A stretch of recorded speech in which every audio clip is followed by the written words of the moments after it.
Hello, you are listening to the Childcare Director's Chair podcast. Your host, Erica Sacosio, invites you to join her community of passionate and inspiring leaders in the ECE field, where she discusses, reflects, and shares the best ways to invest in our children, families, teachers, and community. Because after all, we know they are the heartbeat of any successful program. Hey, if you're in education, there's a good chance you have felt burnt out, tired, exhausted, ready to throw in the towel more than once in the last year or so. I want to share a really personal journey with you, if you will indulge me. I want to talk about my last year and how I went from literally to the point where I thought I was going to die to the best season of my life in 1 year. And there were a lot of things that came to fruition for me.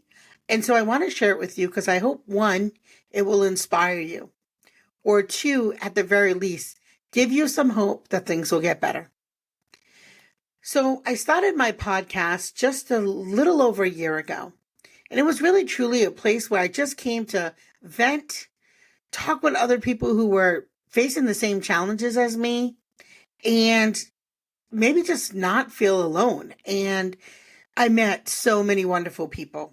It was an incredible year.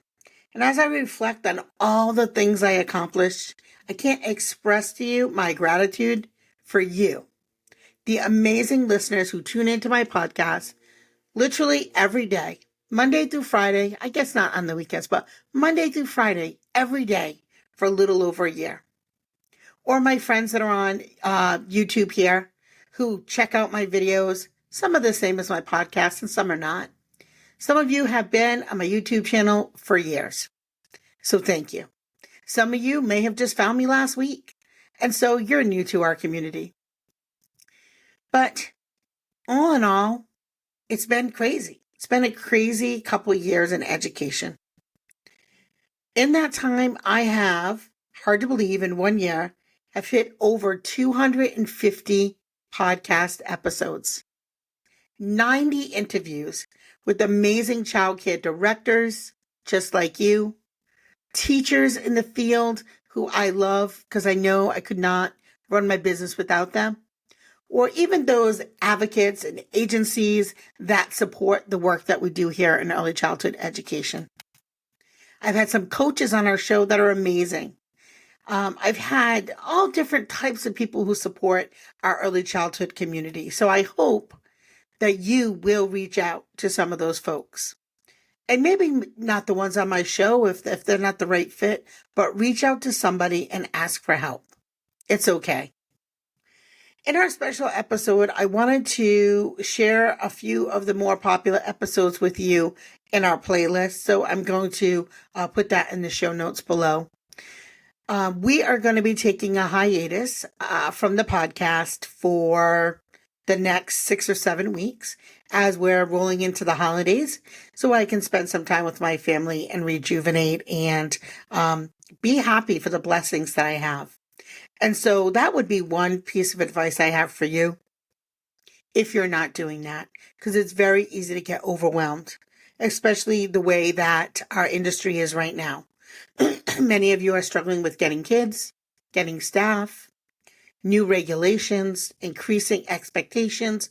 I know the drill because I live it too. But I'm here to let you know there is a light at the end of the tunnel.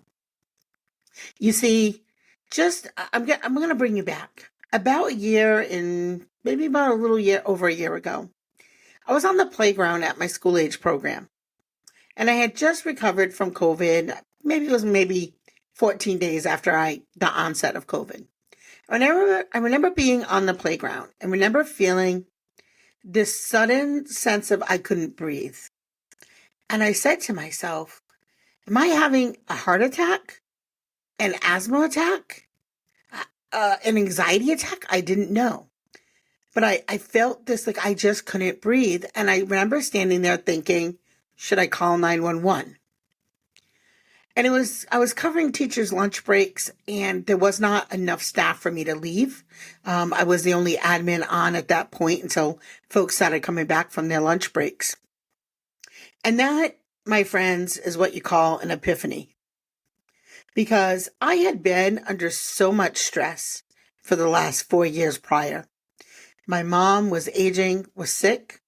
Unfortunately, she passed in November, just a couple days before Thanksgiving. So we're coming up on a 4-year anniversary of my mom passing. It was very difficult. She was sick for about 3 years, in and out of hospitals and nursing homes and all the things that we struggle with when we have an aging parent. My youngest child was also struggling with mental health issues. And that had gone on for, and continues to go on to this day. But it's a lot. It's a lot because you want to save your children. You want to save them. You want to help them. And sometimes it's difficult when you don't have all the answers, especially those of us who are in the early childhood field. We're teachers. We're experts. We should know how to do all the things that we need to do for our children.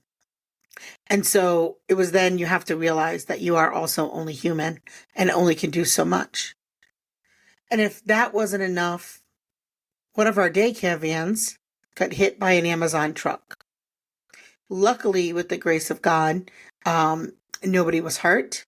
The van totaled, but nobody was hurt. It was such a traumatic event.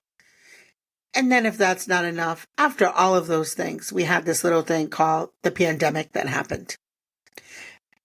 And so it was just ongoing stress for 4 years to the point of completion. I was empty. There was nothing left in me. And so some of you have heard me tell the story in very short snippets. But then I went online and I said, I need to make a change. I need to do something. And so I pulled up all different wellness resorts. And I found one in Carefree, Arizona, called Kavana. And if you've never been there, look it up. It's amazing. Actually, I think I'll reach out to them today because that place saved my life. So I spent a whole week there, unplugged, not a radio, not a TV, nothing. Just me and myself. Now, I've never done that before. I'm always on the go, ready to go. And I know that many of you can relate to that, right? You're always taking care of someone else. And so this was the first time in my life, really, that I only worried about one thing and one thing only, and that was myself. And I know that sounds selfish, but it was what I needed. It was what I needed to survive. And so I guess my warning would be to you is don't let yourself get to that point, and recognize when you do get to that point that you need to do something. It was long past the bubble bath and massage. We were way past all of that. None of that was going to help. I really needed to do a check-in with myself. And so while I was there, I wrote a chapter in a book.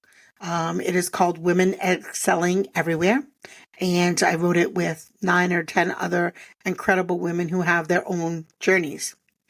And I talked about it's so important to take care of everybody around you. And we know that as folks in this space, right? That's our whole essence, our whole identity is taking care of others and teaching and this sense of community. And all those things are great and they make us feel really good when we're part of a really good community.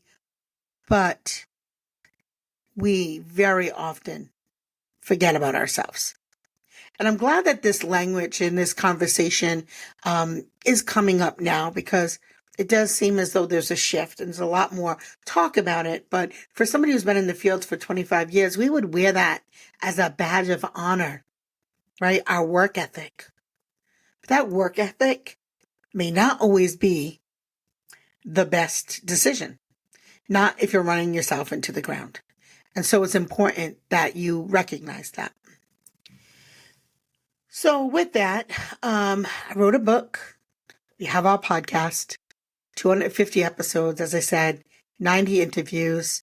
I got to travel around the country more than I ever had this year. I was able to take a step away from my building. I am a very active on-site owner. For those of you who listen to my podcast on a regular basis, you know that to be true. But I went to Texas. I had a great time in Texas. Went to the Born to Teach conference, which if you've never been to a Born to Teach conference, I recommend you go.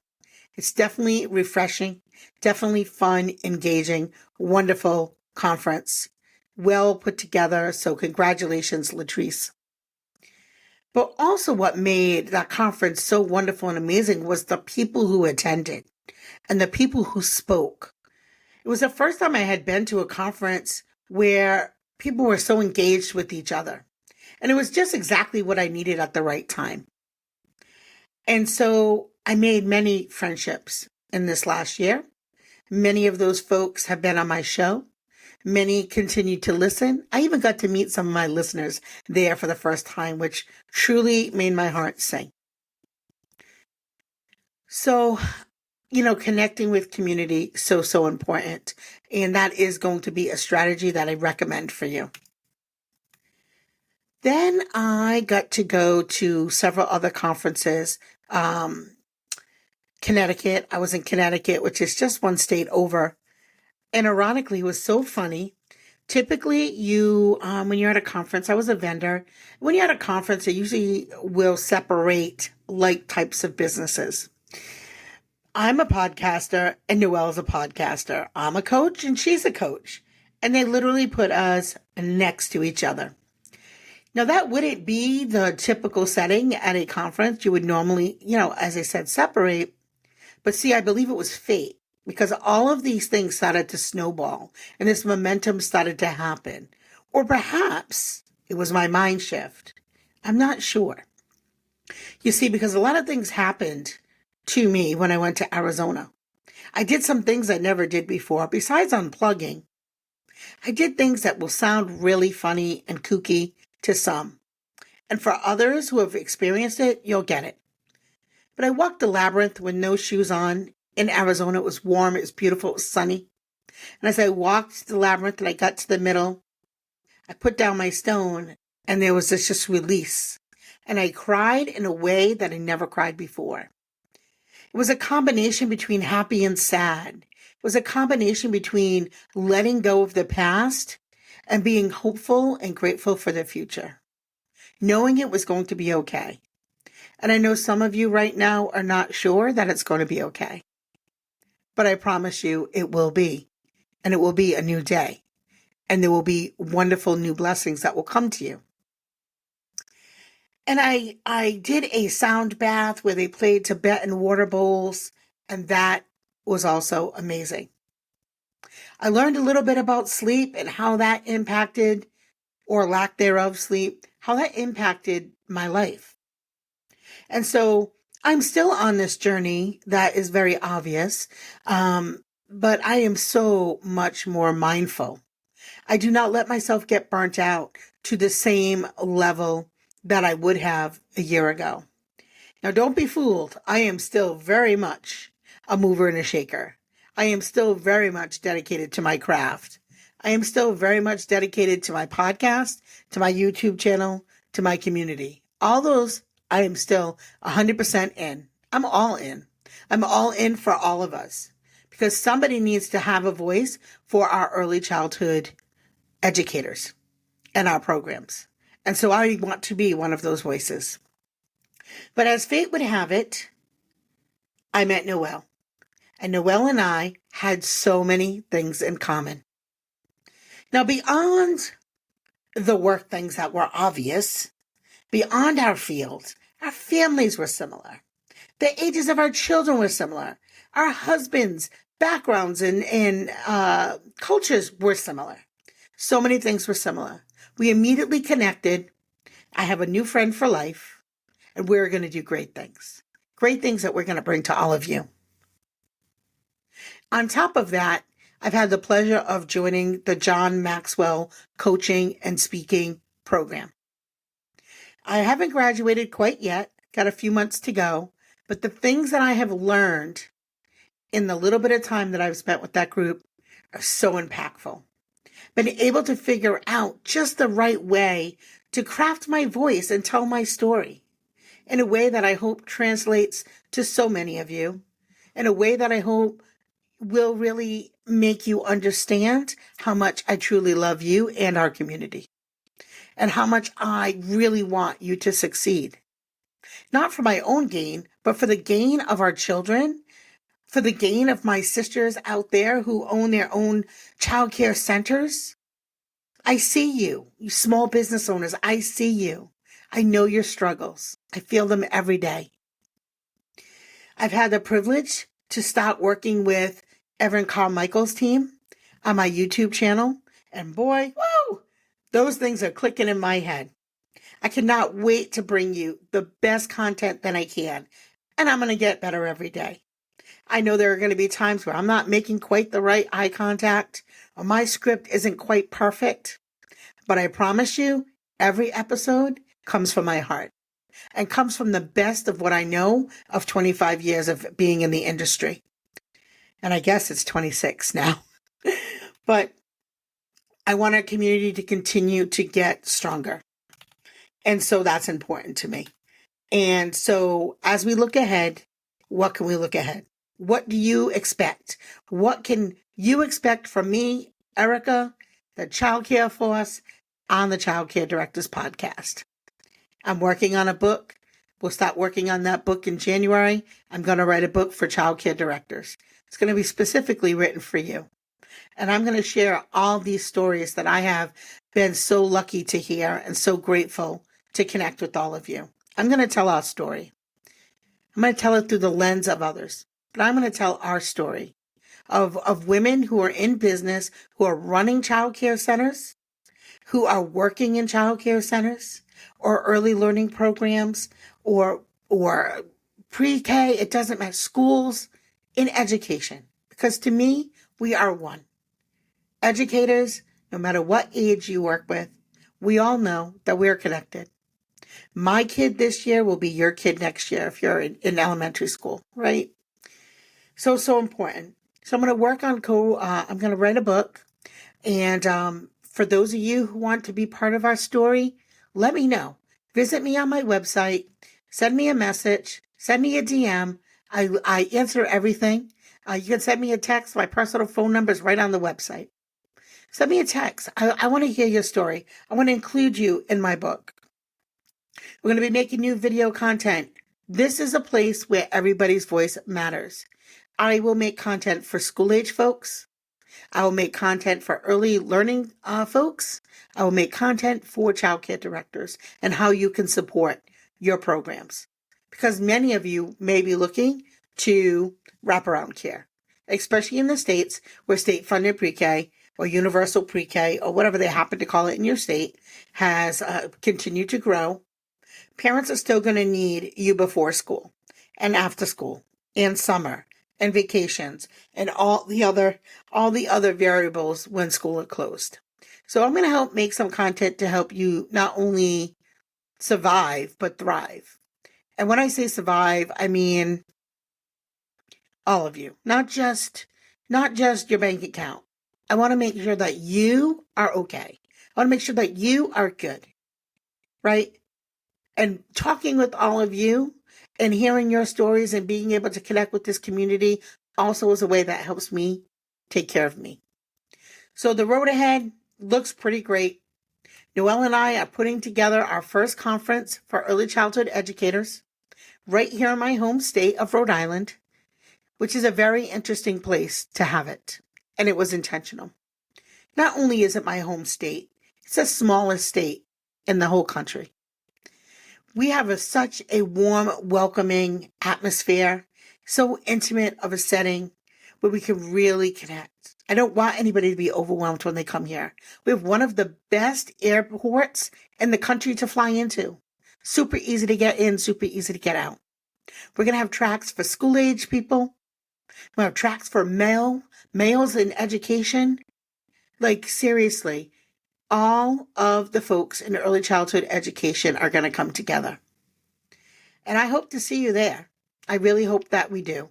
I'll put the information in the comments below and the links below on the socials and all the places that all my mentors are telling me to put it. Because, let's face it, I'm 54 years old. I didn't grow up in the social media world, but I am learning because I am sometimes the student. And sometimes I'm the teacher. And that's okay, because I know that's the case for all of you as well. So that's it. I want to just share that story with you, is that if you're feeling burnt out, check in with yourself. Take care of yourself. Here are a few things that, that I learned, and none of these things are secrets. And that's the funny thing is, the answer. You just have to take the action. You need to sleep. You need to drink water. You need to get exercise. You need to eat healthy food. You need to feed your mind. You need to feed your spirit. All those things. I'm not sure what's stopping you from taking action. So go ahead and do it. And remember, it's a journey. I still have a long way to go, but I am on that road.